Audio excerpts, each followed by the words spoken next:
বলল, স্যার আমি গত 30 বছর যাবত আপনার এই কোম্পানিতে চাকরি করছি। এখন আমি বৃদ্ধ হয়ে গেছি, আমার গায়ে আগের মতো শক্তি নাই। এখন আমি চাই অবসর নিতে আর বাকি সময়টুকু পরিবারের সাথে কাটাতে। তখন সেই কোম্পানির মালিক বলল, ঠিক আছে, কোনো সমস্যা নাই, তবে আপনি আমাকে শেষ একটা কাজ করে দিবেন, একটা ঘর তৈরি করতে হবে। এই কাজটা করার পরেই আপনার ছুটি। তখন সেই মিস্ত্রি মালিকের মন রক্ষা করার জন্য তার অনিচ্ছা সত্ত্বেও সেই ঘর তৈরির কাজ শুরু করে দিল। কিন্তু সে মনোযোগ দিয়ে কাজ না করার কারণে তার সর্বশেষ তৈরি করা ঘরটা মোটেও সুন্দর হলো না।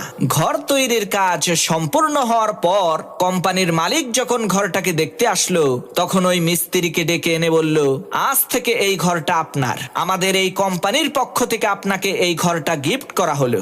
তখন ওই মিস্ত্রি মাথায় হাত দিয়ে বসে পড়লো আর বলতে লাগলো, হায় আফসোস, জীবনে কত মানুষের কত ঘর সুন্দর করে সুসজ্জিত করে তৈরি করেছি,